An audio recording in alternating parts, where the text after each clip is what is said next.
Mm-hmm. Hey. Hey. It's them Cosby kids. Oh, no. You might learn a thing or two, but not from Mr. Cosby, please. You're listening to And This Is Why I Love Comics. Andy and Mike. Andy and Mike.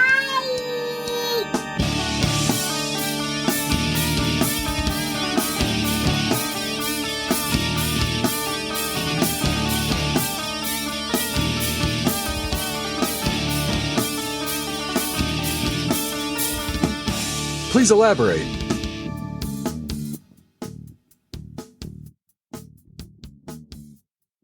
And welcome to another episode of And This Is Why I Love Comics. I'm Andy. And I'm Mike. And we're starting off with the actual intro this time. And thought we'd not get such that. a long prelude. Right. The We've forever learned. prelude. You could almost broke it up into 2 episodes just in order to put that I the could've. intro in the intro. Yeah, right. It's like, this one didn't have an intro. So the next one, That's we'll what I'm start afraid of. at this point. Yeah. Welcome to the podcast. If this is your first time, thanks for downloading and listening. We are old men talking about old comics and new comics, and we're old friends, and we just banter away, and sometimes we get to the book that we review, and sometimes it's Iron Man Extremis, and we don't, but we did eventually, of course. Tell a friend. If you like comic books, if you like old, attractive men, that's us. I don't know. How would you describe this podcast, Mike? Sometimes we actually will review the comic, and then sometimes we'll talk around the comic, and then sometimes we'll just express our feelings about a comic. Right. So it's kind of a potpourri if you're into Jeopardy. Yeah, and potpourri of comic book expression. So it could be a Whitman chocolate sampler. Ooh, Whitman comic book. Oh, man, yeah. So how did that work? Because, I got a bunch of, Superman comics that said, Whitman on it. I kind of read something, but I didn't know whether there was truth behind it. But it had to do with distribution. DC Comics couldn't get their stuff into bookstores, but Whitman could. And so the label slapped Whitman on there in order to get the comics into the various bookstores. Yeah, I mean, sometimes people thought they were second printing, but I mean, they weren't second printing. They were just books that couldn't go into certain markets, so they were just sold months after the first time. They were all printed at the same time. Well, some were Whitman, some weren't, I think, and then they just showed up later as a Whitman. And did that breach their copyright on those characters because they had another publisher make it, or did Whitman license it, or was it just a nice little handshake and a wink, and they were good to go? I guess, I don't know, I'm not sure, but I mean, they had DC ones and they had Marvel Whitman ones too. Oh, did they really have? Yeah, I guess wasn't Star Wars even? Didn't that come out under Whitman as well when that probably came out? I know that the Diamond was different for the Marvel ones. Oh, yeah. I don't know. We should talk about that sometime. Yeah, just weird offshoots. To the comic dumb. Because there was a lot of things that was a weird, one-offs that's how they could never have done that today. Yeah, I don't know. There's not a lot about Whitman that I understand. We'll have to do an episode of weird variants, and maybe read that. Is it The Weird from Justice League back in the day? Ooh, that'd be a good one. Cover. I haven't read that since it came out. Yeah, I'm not but sure. It had great Bernie Wrightson art. Him doing superheroes is a very odd kind of crossover. There are some artists that are just absolutely phenomenal in key components. It's once they found their footing in a certain genre, that was perfect. Yeah. And Bernie Wrightson, I don't know if you remember seeing that Frankenstein book he had done. Yep. Frankenstein. That was brilliant. I mean, that was Bernie Wrightson absolutely epic. Even his Creep Show adaptation, everything about it felt very EC. It was perfect.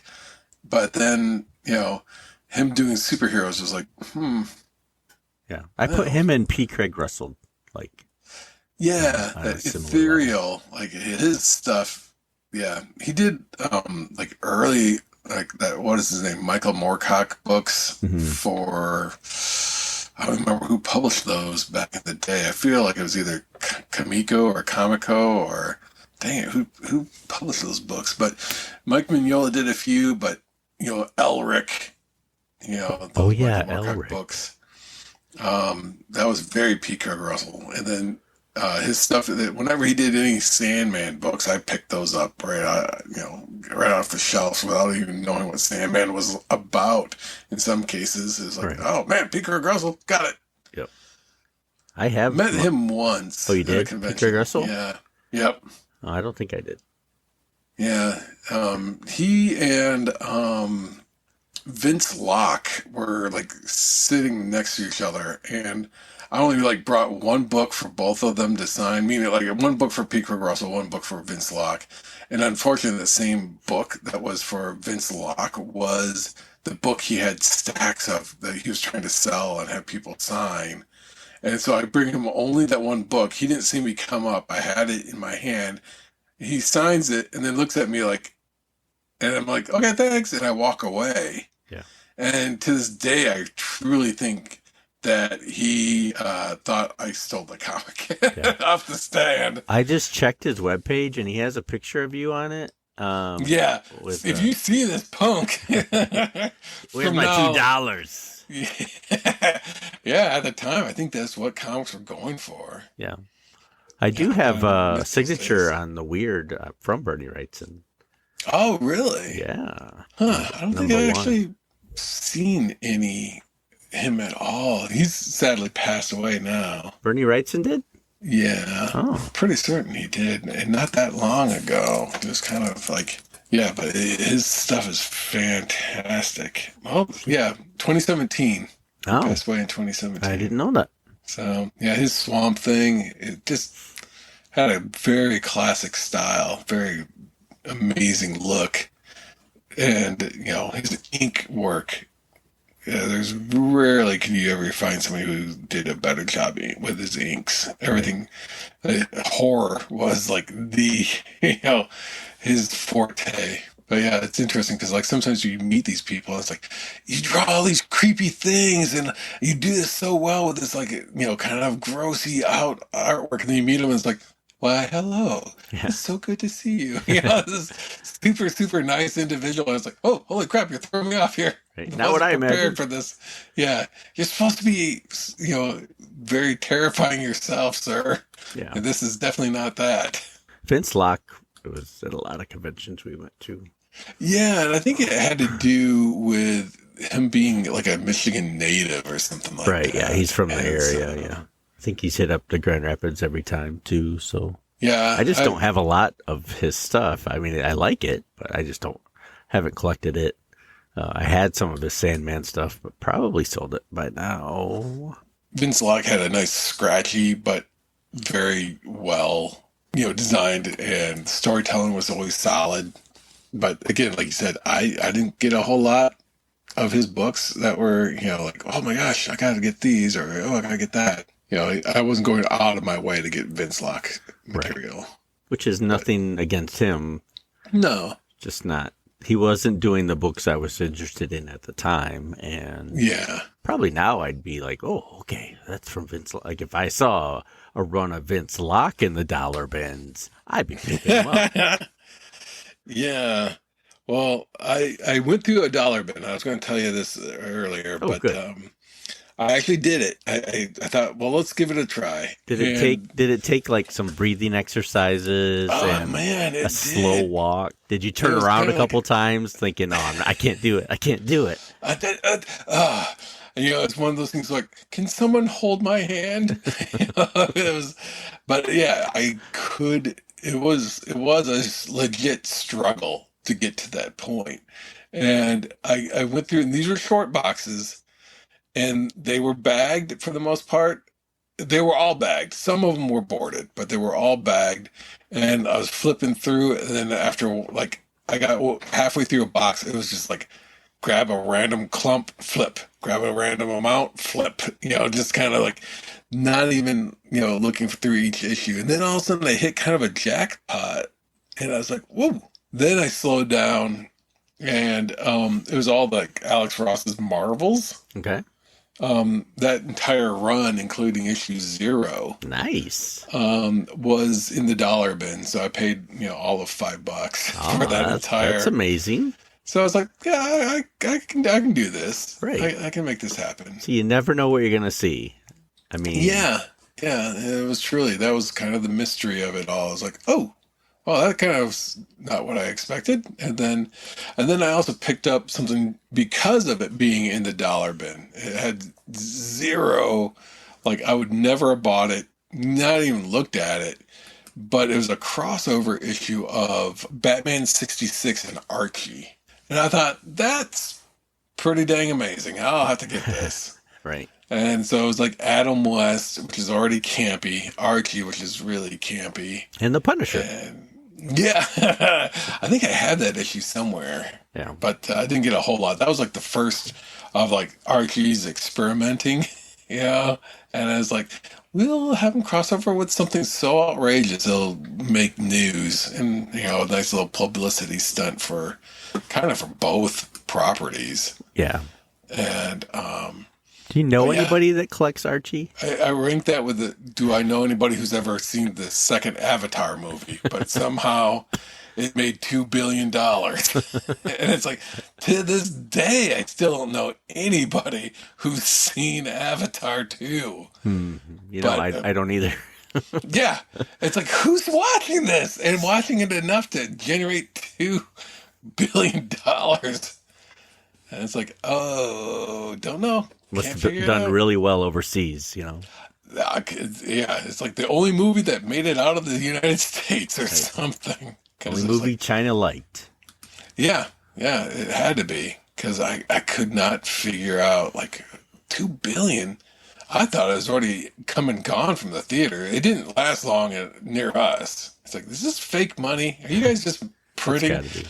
But I kept thinking, like, well, Jim Cameron's wealthy enough. He probably bought a movie theater and just kept buying the tickets. Right. He put 4 projectors going at the same time in the same theater, counted them each separately, but, it was the same room. Yeah. Bought all the tickets, just around 24 hours showing 4 movies in a row. Fast, like super speed.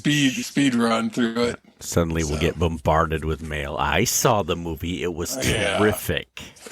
I loved it. You gotta wait until the end, the after credits scene. Yeah. You're the only one that didn't see it. I know everybody who saw it. And maybe in your hometown you had a sold out show every time, but yeah, my son works at a movie theater and he said, yeah, it wasn't. I mean, he's seen bigger pictures there. It didn't do great. But you know what I do want to see? What's that, sir? I want to see the Dungeons and Dragons movie with Chris Pine.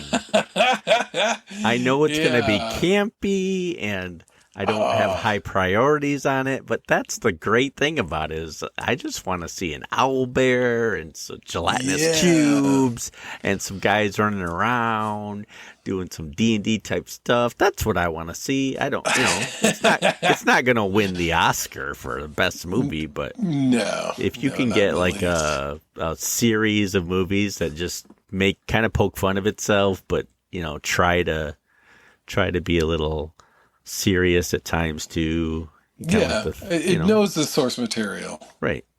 And I'm all for it. Yeah, I have to admit, as soon as that one comes through the door, I got a feeling I'm going to be lining up for that one. Yeah. And they've done like Dungeons and Dragons movies in the past. They even had like, I think it was Jeremy Irons as like a main villain in one of the Wayans brothers. Yeah, he was a thief or something. Yeah, a rogue. Was in it. And it was like, oh, that's kind of cool, I guess. But it clearly, didn't really replicate or feel like Dungeons and Dragons.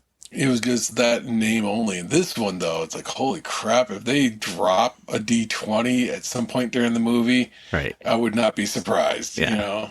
Yeah, it's gonna have everything you think of, dungeons and I'm sure there's a beholder in there, and you're gonna have every monster that is associated with that property. Yeah, it's gonna IP. show up there.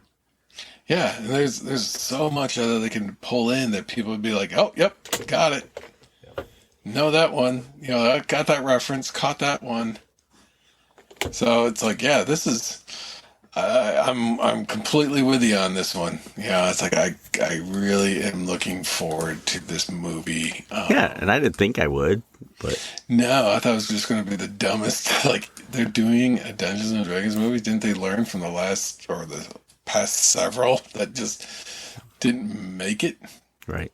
I mean, they got to have like in the background the characters from the cartoon, just walking around. Yeah, yeah. If you see Hank and Yeah. Eric, Uni running around. oh man, yeah. As long as I can get like something dropped on it right away, Right, yeah. that one, that character. Every cartoon had to have an animated sidekick of sorts somewhere, and it was just like that one. Yep, that one. Uni was it. Kind of like Gleek and the Super Friends. Bandit and Johnny Quest. Yep. They all had to have, even Blip and Space Ghost. I mean, they all, and it's like a lot of times they could have made it back to Earth, but for some reason oh no, Uni is trapped over there. We have to all go back and save it. And it's like, dang it. Yeah. You're You're gonna have to leave them sometime. So, what did you think? I mean, we may have already hit this up way back when, but the Dungeons and Dragons ride, that was how the cartoon had them, make their way into the world of Dungeons and Dragons. Yeah. Why do you think they went that route instead of, like, oh no, the game opened up and we're now being sucked into the book? Like a Jumanji kind of thing. Yeah, exactly. They probably chose the roller coaster ride for ease and visually like a cartoon.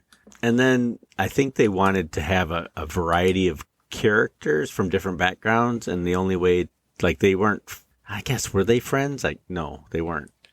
They all got on the ride together. It's like, oh boy, the Right. Dungeons and Dragons ride. Let's go on. And you could hear all the True. different voiceovers saying like, yeah, we're on it. Maybe they wanted different people from different backgrounds, so they just shove them on a public ride and then they become friends later. But yeah, maybe they did know each other. Other than that, I can't think of a reason.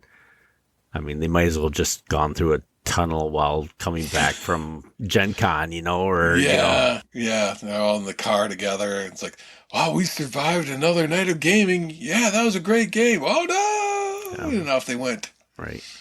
And we all know that, at least with Marshall, Will, and Holly, they were just on a routine expedition Right. before they went to wherever they went. Did you see the remake of that? With Will Ferrell? Yeah. Yeah, I did see it. And I have to say that I saw it twice. The first time I Really? saw it, and this is, I will say, the only reason why. Okay, I saw it the first time to kind of go like, how is this following the feel of the original? Was that a Sid and Marty Krofft production? The intent of it is like, are they following the show at all? Okay, I was just kind of curious. But the second time I watched it, it was in the hotel. And it's like, wide awake. It's like 2:00 in the morning, and it was the only thing on like the hotel's like TV. And it's like, Yeah. I could probably drift off to sleep watching this. And I was like, not really. So It was I that wound up good. watching it again. Yeah, Dungeons and Dragons movie. I will see that one. yeah. It can, it can be the worst movie of all time, and I'll still probably walk out of there going like, man, that was enjoyable. Yeah, that's what I'm thinking too. I'm not expecting a lot, so as long as I have fun watching it and chuckle a few times, maybe I'll be fine. Like my expectations are very low. I just want to be entertained. I could care less what the story is. And it looks like it's going to be that way. I mean, you got Hugh Grant. Oh I yeah. mean, they pulled in some decent like actors. I won't say the best. Chris Pine for a Dungeons and Dragons concept. It's like, okay. Chris Helmsworth must have been too busy, Yeah. or Yeah, after that last Chris Thor Evans was movie. doing something else. I mean, so Yeah, they went to the third Chris. Yeah. To keep them, Chris is all in line. They're all interchangeable. Understood the source material to such a degree that they're like, we can do this. Right. We can make this happen. My only complaint watching the trailers is that like it's 4 or 5 rogues, basically thieves, and Yes. and all of them are human except one, I think. But Yeah, she's in like an shapeshifter tiefling or something yeah. like that. It's got the horns, or I can't even remember. They all Right. there's too many variations now. So no character is an elf or a dwarf or and that's probably because of Lord of the Rings. They didn't want to do any of similarities. I'm sure they'll counter them, but like the main characters are human, which was an interesting choice, I think. But maybe it'll pay off. And you mentioned that, it's like, I never made that connection, but yeah, I think, there's definitely something, the amount of CG work that's already going into this movie. I think that was another factor of like, we can't do what they did in Lord of the Rings, which was like shrink, Yeah. actors to a size, or, Play the game of this is closer, so it must be. yeah, that forced perspective to such a degree. All right. I still love that. I mean, I feel terrible for him, but that whole Ian McKellen breakdown, it's like, ooh, Yeah. Yep. I'm an actor. I can't work in this environment. Right. How am I supposed to do this? Yeah. Whereas, that was all because they wanted that stupid 3D. And I don't know, did you remember in the 80s watching movies in 3D and things actually coming out of the screen? Yeah, I do. And for some reason, I cannot see anything coming out of the screen in these new movies. Oh, I haven't even tried. Everything. We watched that Ant-Man movie, and I haven't gone to a movie theater in a while. And the one showing that we could get to the soonest, Is that Quantumania? yeah, it was Okay. Ant-Man 3. So the recent one. Okay. Yep, the very, very recent one. And we watched it, and it was in 3D. And I thought, well, this will make it worthwhile. Even if this movie, is terrible, at least it's in 3D terrible. It had 3D elements, like you could kind of see something drifting into the background, but nothing came out of the screen. And, nothing felt like, holy crap, you just made the audience all move out of the way. Yeah, right. I remember doing that in the 80s, ducking over a knife being thrown at you or something. Yeah, but there's also some of that was a little heavy-handed too when they were It sure trying was. to. Oh, definitely. It's like, I remember one movie called Treasure of the Four Crowns. It was a Raiders of the Lost Ark knockoff. And they had, like, the guy would, like, have his cigarette and he'd flick the ashes at the audience. And then there was, like, spears being thrown, and those spears were going out into the audience. So it was like, everybody was like, oh, holy crap, whoa, look out, that was great. But I just couldn't, this one, but that was also, I think we were still using the red and blue, weren't we? Like the red and blue lenses and stuff. Whereas this is all that polarization, and it's like, huh. Yeah, as far as that movie goes, don't worry about the 3D, and if you have interest, you can watch it when it comes on to whatever Disney, but it is definitely not a run out to the theaters to get. Okay. Well, I haven't gone yet, so I'm going to wait. Yeah. If I've missed it by now, I'm good, I think. Yeah, which is unfortunate because I liked the first Ant-Man movie. I thought that had enough charm, and it separated itself from the rest of the Marvel Universe because it was a small, no pun intended, but a self-contained environment. It was just, he had a business, this guy was a little shady, and it was a heist, that they were trying to get him in and out of there, and he was using that And it was just slightly comedic. This was before everybody had to be funny, and in Marvel movies, and then it just felt like a fun movie and had a different take than the rest of them did. It wasn't this big cosmic, we have to save the universe, that all Marvel movies seem to have now, where it's like everybody's like, it's gotta save, like every villain is the biggest villain ever. And it's like, so, which is kind of sad because, like, if this is Kang the Conqueror and he gets defeated by Ant-Man And ants. and ants, yeah, then you're kind of thinking, yeah, how much of a threat is this going to really be? Well, you can't win them all, right? Yeah, is Kang the sometimes conqueror? Kang the part-time conqueror. Part-time, yeah. Eventual conqueror. I'll get there. Maybe not right today, maybe not tomorrow, but I will get to the point where I can conquer the... it's just ridiculous. Kang, learn from my mistakes, conqueror. Whatever doesn't kill you makes you stronger, the conqueror. But yeah, I was just kind of like, the potential was there. And again, it was a case of like, no one cannot be a superhero. Right. And that was another thing. And I talked with this, with a buddy of mine from work. And it's like, just because you have a costume does not teach you how to fight as if you're a martial artist since birth. And it's like, how is it? I can understand to some degree, like obviously Captain America went through military training to become this amazing fighter. But Iron Man, you spend all day long, behind a computer. At what point, unless you say, okay, armor, take over my fighting, and I'm just kind of this limp noodle inside this armor, that you become this amazing warrior.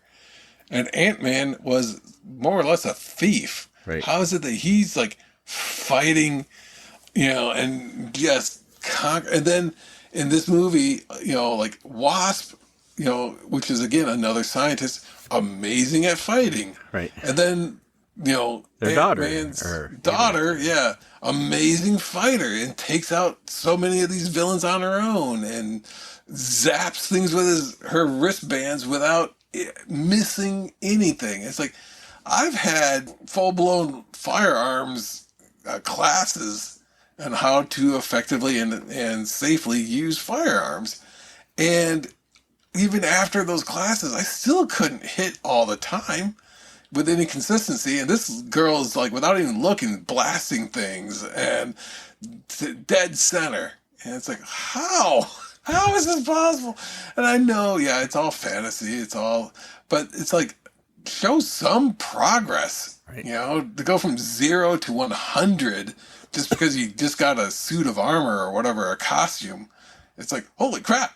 I guess costumes are all you need. So everybody in karate class, ignore the belts. Just find a superhero suit and put it on, and you'll be beyond black belt.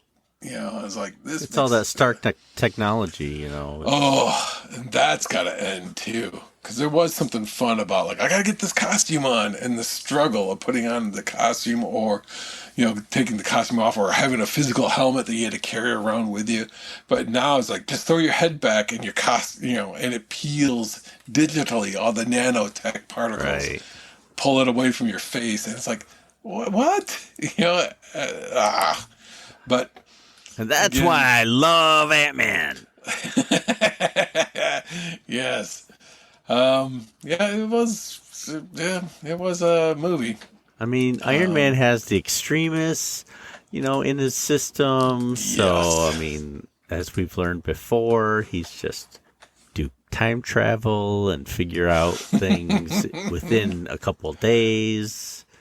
As long as he focuses on it. It's just the genius of Marvel Comics.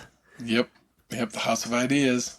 And that was kind of the thing, like when Marvel started, one of the key appeals that it with the college campuses was the relatability of the characters.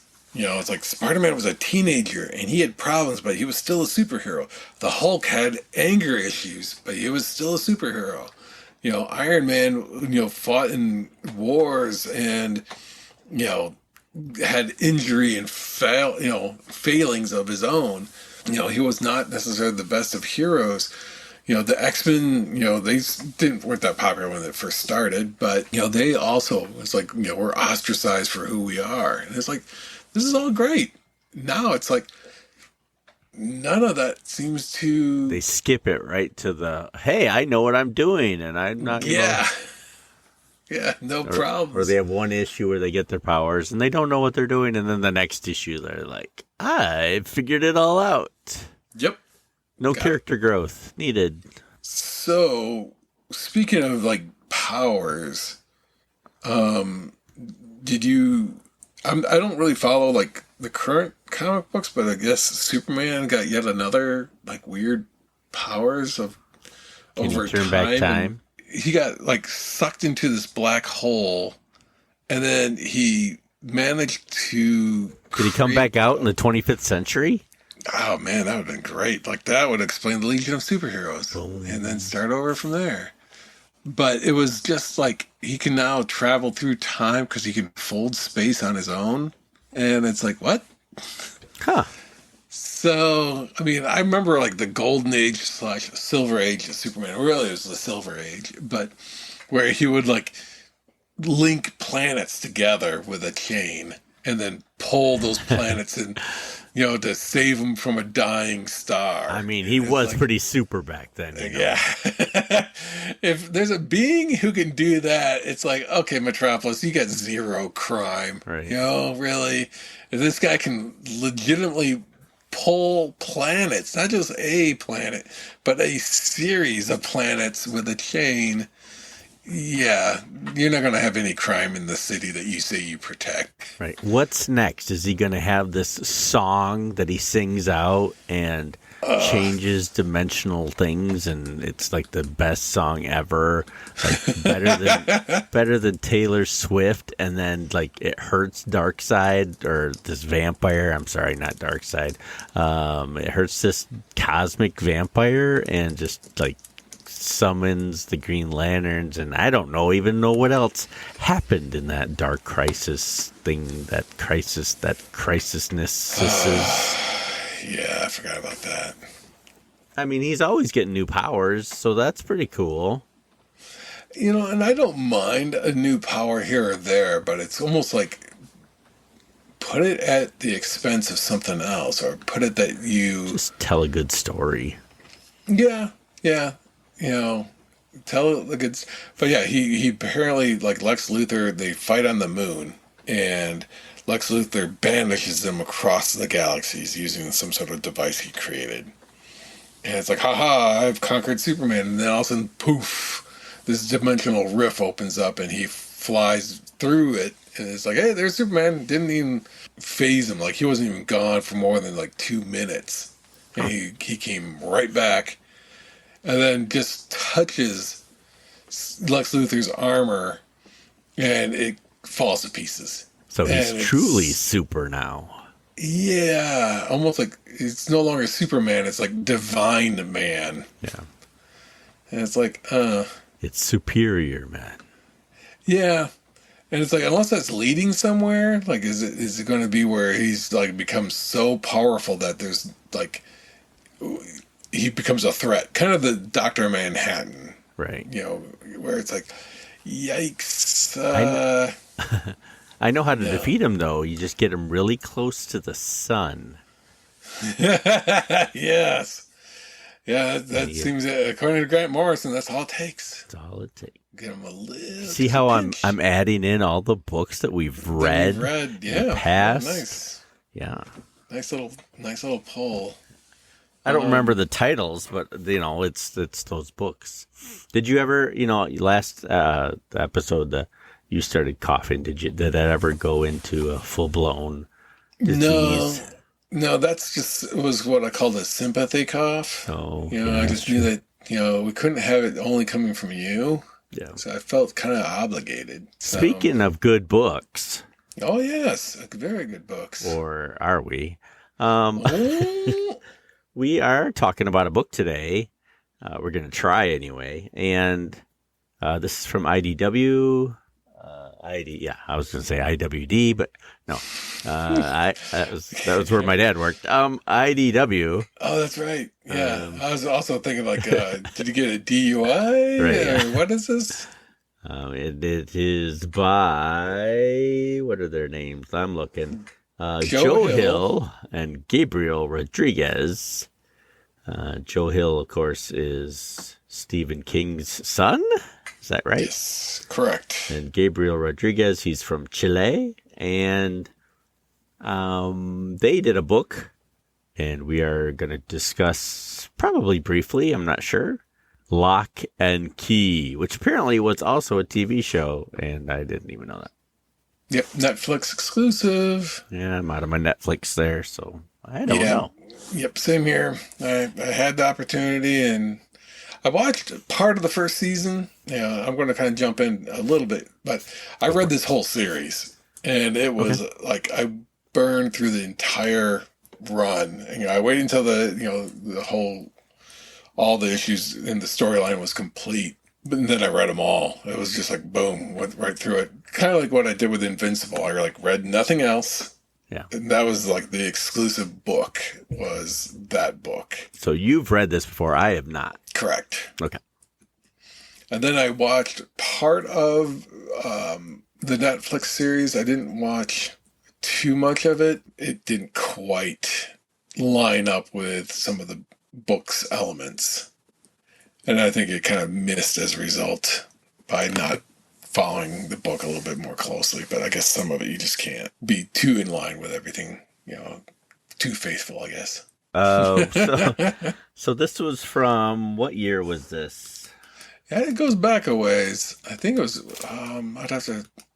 I usually have this pulled up, and I'm trying right now to. 2008 Wow, I guess it did was go that Welcome far to back. Lovecraft, which is what we read.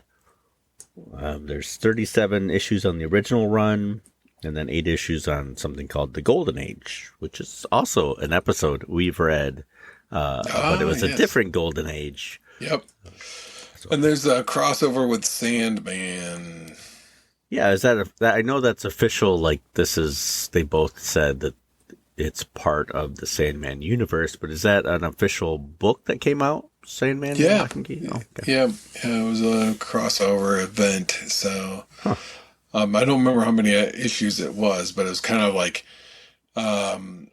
with Lock and Key, it stems from the doors in Key House that open up into various portals into the Sandman world.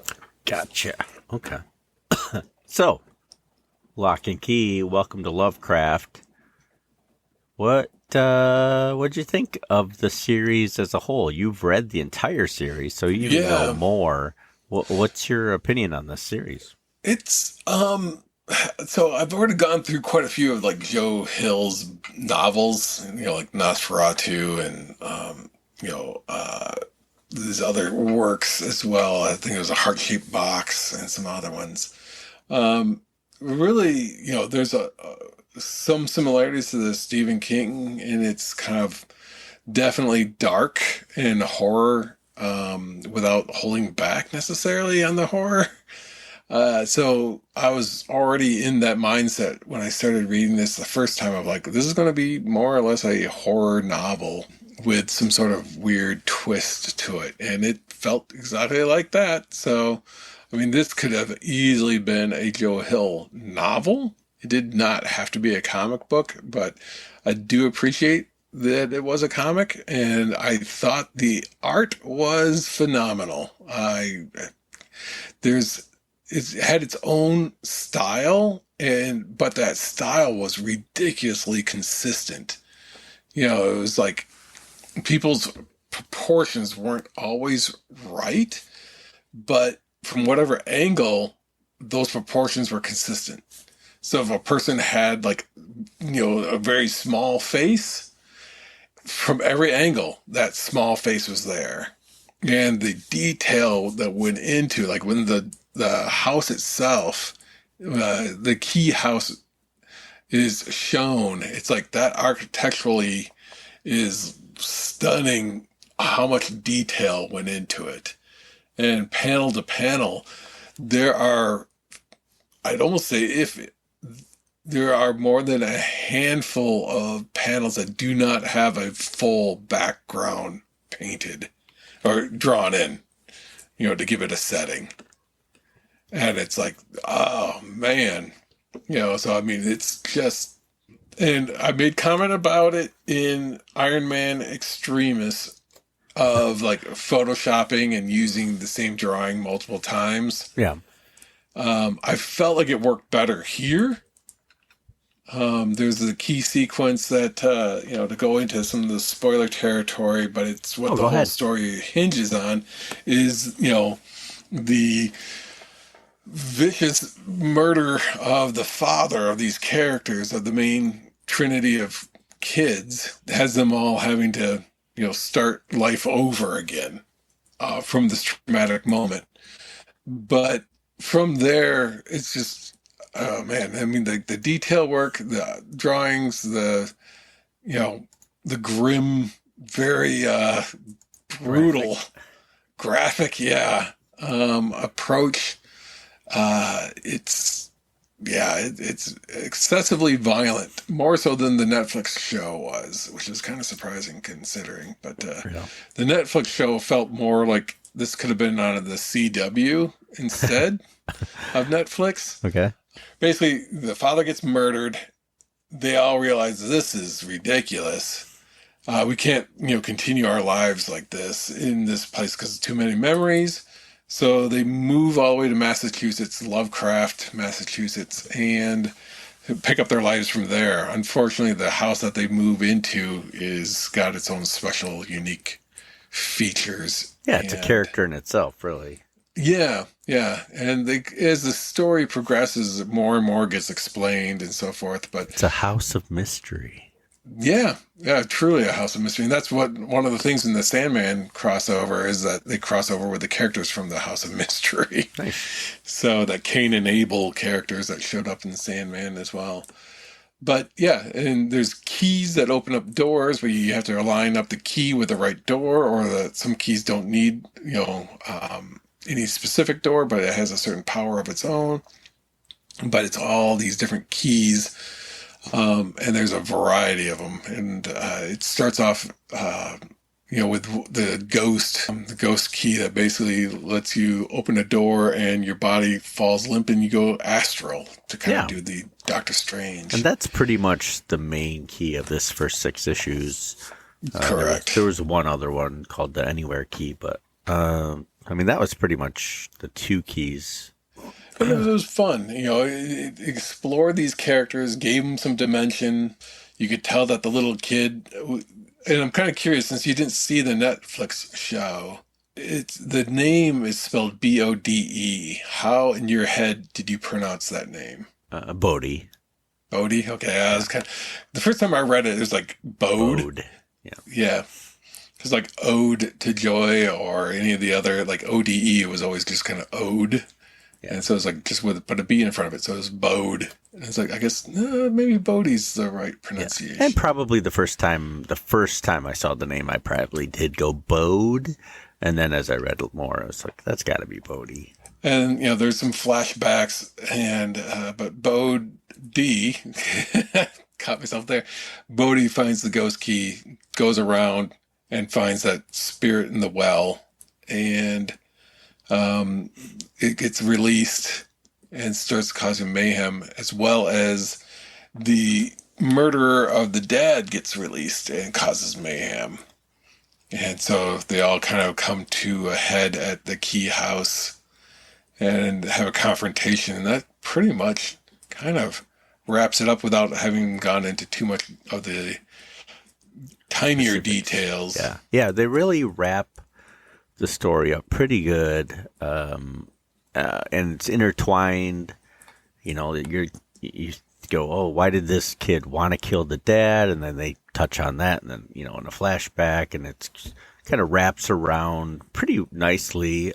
It's hard not to compare it to Something That's Killing the Children because it's horror. It's more recent, although, this isn't as recent as that. But in a good way, I compared it to Something That's Killing the Children. I still like Something That's Killing the Children better for a variety of reasons. Lock and Key for me was very well written.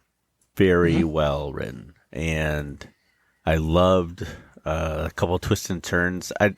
Where I didn't enjoy it as much as the art, and you loved the art. So I'm curious. It wasn't necessarily the style that I didn't like. It was his storytelling wasn't really, I don't know. It didn't flow for me. It was like, I'm just learning how to do comics, which is not true. I think he did some other stuff before this, but in pictures instead of a flow, and some of it, not all of it. I'm not judging the whole book as that, but there were some pages I thought, other artists would have taken it in a direction that would have been a lot easier to flow from page to page. And I understand. I actually looked him up and to see where he was from and what his experience was, his own original style, which is great. Like, I'd rather have you be an individual than you're copying George Perez or anything like that. So in that aspect, I appreciated the art. Just some of it was clunky to me. I think that's the word I want to use, clunky. And some of, it just didn't flow for me like I wanted it to. And I'm thinking, do I just not like different art? And then again, I go back to Something That's Killing the Children, and I love that art. And that was way different than anything I liked in the past, So I don't know. It's just preferences, I think, just what you like, what you don't. You love the art, and I can see why people love the art. He's won awards based on his art and everything like that. It just, for me, didn't work as well as I had hoped it was going to be. But it was still an enjoyable read. There was enough panels to where I almost felt like I was reading a book, a novel. Like there was a lot to read, and it wasn't a quick read for me, which I like. I don't like quick reads. I don't want to spend $20 on something I can finish in 5 minutes. Give me some detail, whether it be art or story. Where I can just dive right in and sink your teeth into for a bit. And so, and this book definitely had that. It was a good introduction. It didn't provide too much of answers, so that's, you want to go back or you want to go and read the next one. And I do want to read the next one just to see where it goes and what other keys are there. And because they didn't explain the keys really. I mean, they did briefly. And just that there were keys, they don't know, you don't know reading this one what they are or why, really. And so I loved the story, and I liked the art. I didn't love the art. I think that's a fair way to say it. Just like I loved Kingdom Come, wink, wink. And the art was great. Redeeming ourselves every episode since. Kingdom Come was awesome. And this was pretty good. That's what I'm going to say. But I really enjoyed the story, and the art was pretty good. Does that make sense? Yeah. Oh, yeah. I mean, what I liked about it, it had a very, everything was very flat. I will say that. And the proportions of the people seemed a little like something was off on every single person. That there was something this person was too short, his arms weren't quite right in the length, or something. But there was obviously an exaggeration in it on every character, and that's what I liked. But there was a consistency in that. Oh yeah, he was way consistent. It wasn't I'm going to draw this really fast. It was, this is how I draw. And this is how I draw this person. This is how I draw. And he was, like you said, that was how he drew. Period. That wasn't, so that was good. Yeah. So it was, it wasn't like from page to page. It was like, I'm experimenting with this. One thing that it did remind me of a lot was almost like woodcuts. Like if you were to do like a woodcut, ink print, like those like wood blocks. Like if you were to, trying to think, like almost an etching. You could easily see this as a black and white comic. Oh yeah. It had that kind of a feel. The color helps, obviously, but it could have easily have been a black and white. And I think it may have been even more terrifying if it were a black and white comic. Yeah. Sometimes it's like, why Psycho still resonates with people. And that was filmed in black and white. But then when they did that remake in color, it just didn't have any of the same, connections, because it was just too that's too on the nose. Black and white for some reason lends itself to having a air of like eeriness, because even if it's filmed during the daytime, it still looks like night because it's black and white. Yeah, the grisly aspect of it I kind of forgot, because I had read it like, it's got to be like 4 years ago, 5 years ago, that I read it, because I read it since we moved here, so it's got to be 5 or 6 years ago. But the series had completed at that point, so I got to go through it when it was all done. But yeah, I forgot. I was like, whew. Yeah. Ooh. Yeah, it's a couple graphic, bloody panels that were really well done. Yeah. And there was it's a horror aspect. So like there was one panel where you see this person come out of the well, and that actually, like, whoa, that kind of freaked me out. It did. It did. Turn the page and whoa, there she's out. Or I guess there's a key. I'm not sure. Well, they had that key that allowed the gender to switch. Oh, okay. Was that explained in the book? Yeah, that uses the anywhere key, which allows you to put that key goes into any door and open it, and you basically are able to teleport to anywhere you want. That's why it's called the anywhere key. So if you think of a place, pop that key into the lock or turn it, and then boop, you're at that location. Yeah. And but it has to be a place you know or have been to.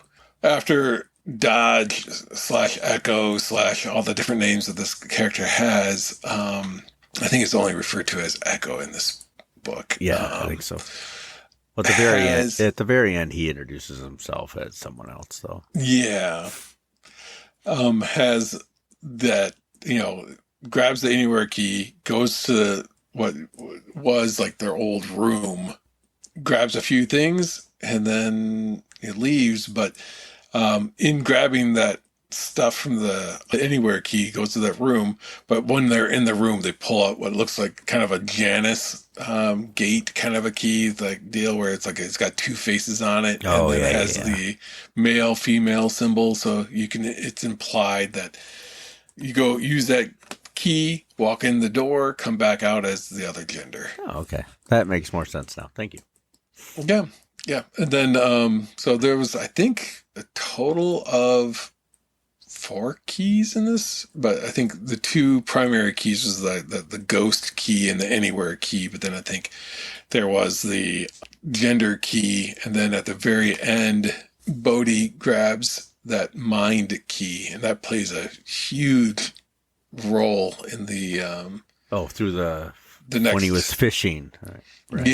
Yep. So it's a fantastic like end of like, yep, this is obviously, things are in place. This is all kind of that exposition, if you would. And there's a good payoff of like, this kid's got this fishing pole and is always throwing things out. And you see him pulling just random things out of this pond that they have. And then, at the very end, he pulls out a key, and then he kind of focuses on it, and it's like, boom, to be continued in the next 6-issue arc. Right. And it really, it does make you go like, crap, I do need to read these again, because it's like, dang it, there's more. And, they explain quite a few of the keys and where they kind of came from and what they're all about. But, yeah, it was, I thought it was good. And it was, the characters all have flaws in some way because of the trauma that they went through. And you understand the trauma each of these characters have gone through, from even the antagonist. It's like Yeah, he the was a life. scary guy. Yeah, but it was clearly like, life dealt them the worst hand. Parents that were not supportive. Like even if you read in the small, small print, when he, flashes back to growing up and he had to go over to his dad's, it says today my dad got out of jail. Right, yeah, right. And it's His like, journal or oh, whatever. yeah, yeah. And it's like, oh, so obviously this was what they call it, the dysfunctional family that wasn't quite helping him out. And he could tell he had potential, but then it all fell apart. Yeah.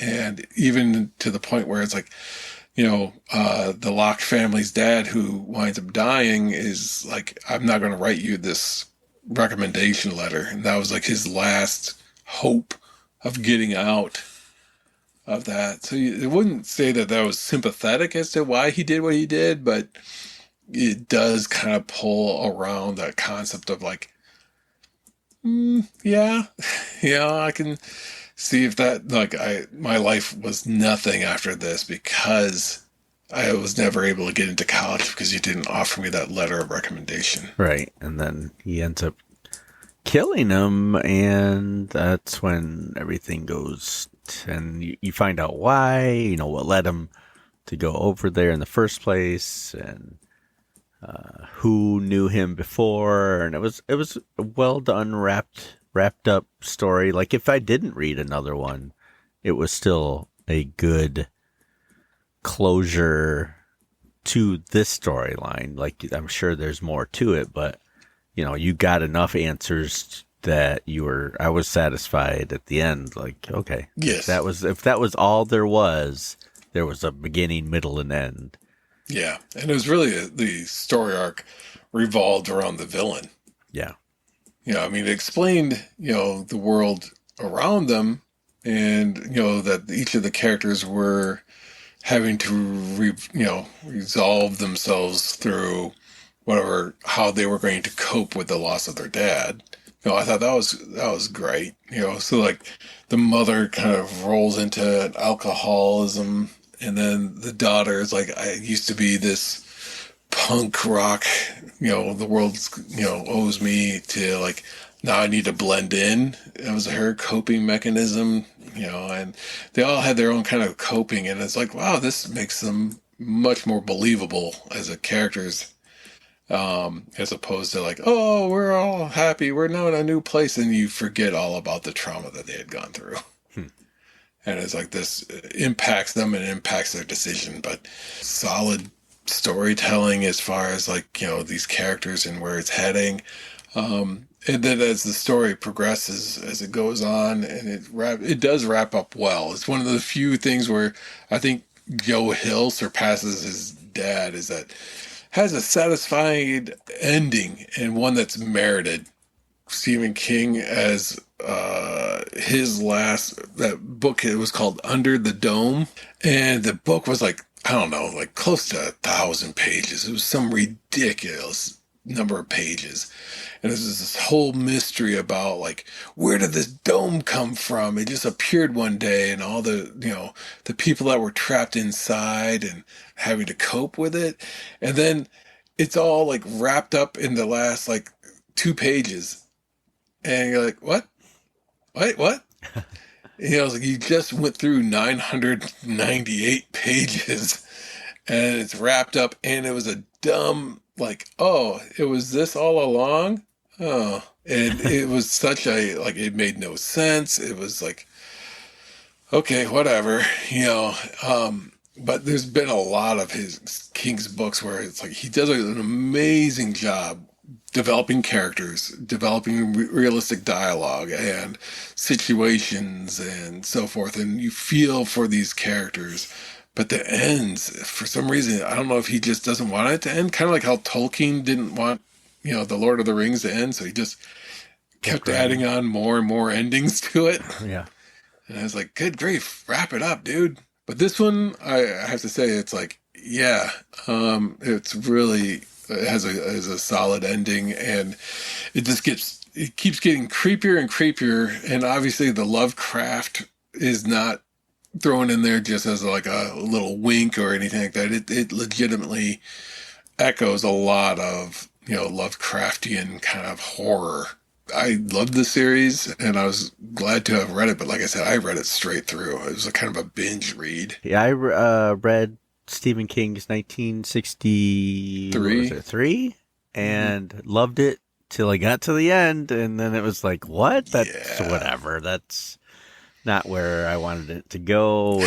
And like, what is Stephen King even? How does he wrap this up like this? And it's like, so disappointing. And I've read a couple of his books, including Under the Dome and what's the cell phone one? Cell. Cell. He did a couple cell phone related ones. I think there's another one called like You Are.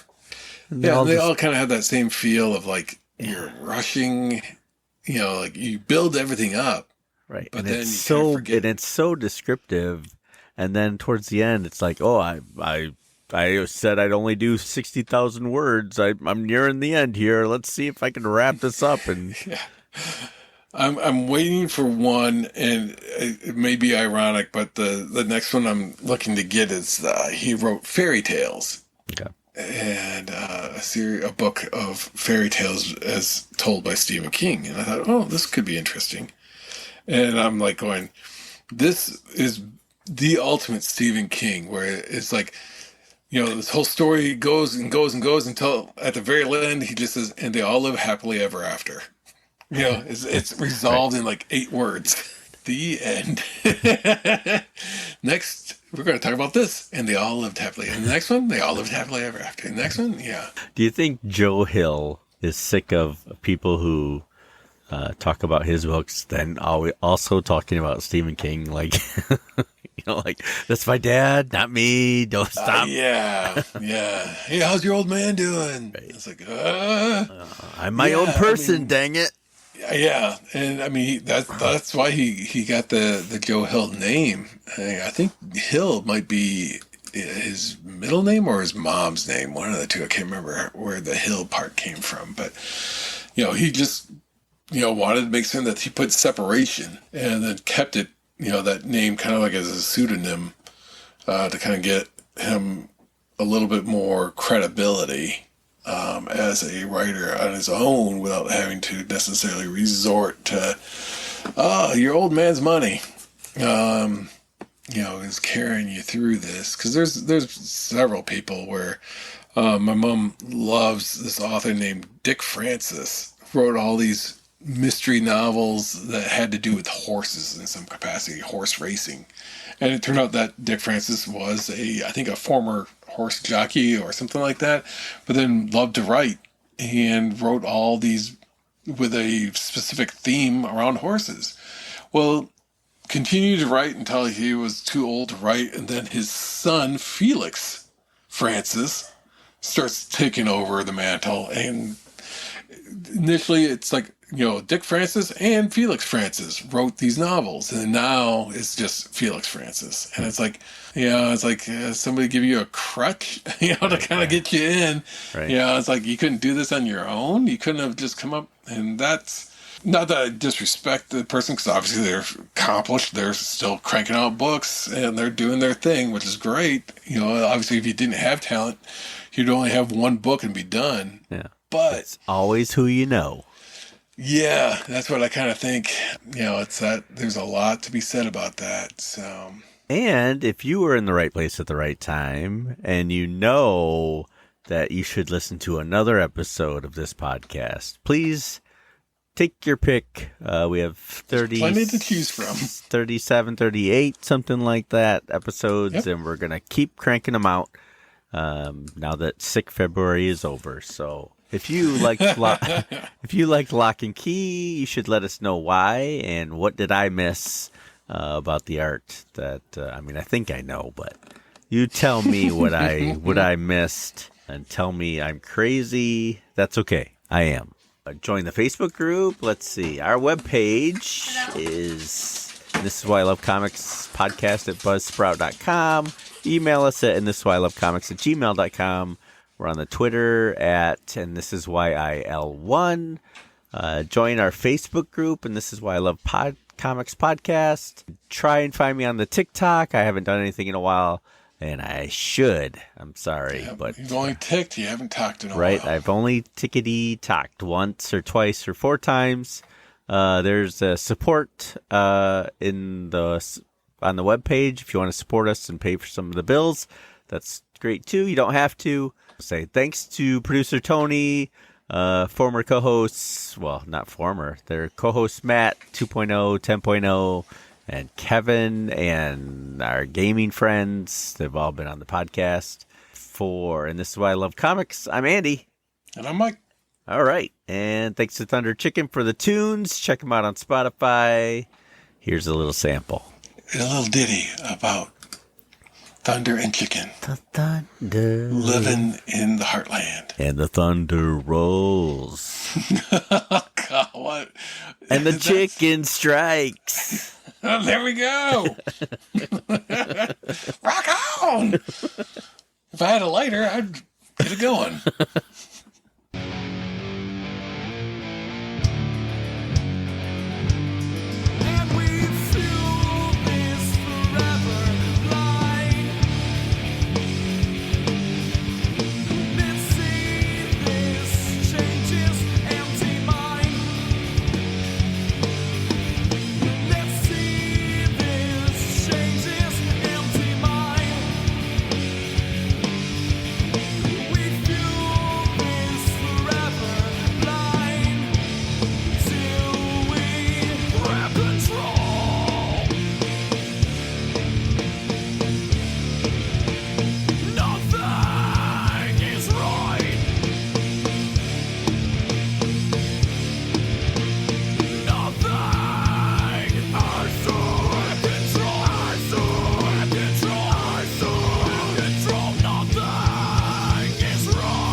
Hi.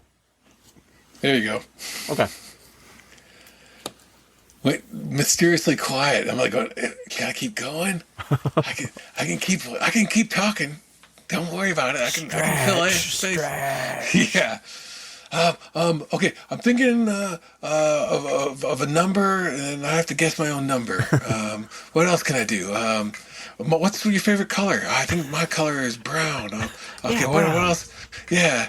If you were a tree, what kind of tree would you be? I think it would be a maple tree. Okay. What other interview questions can I do for myself? Sorry. I was chewing on some ice, and I didn't want to do a Matt 2.0. Yes. Some ice baby with a little crackle. Yeah. So, anyway. Nothing makes good audio like ice cueing. Right. But yeah, that axe to the head. Yeah. That was like you felt it.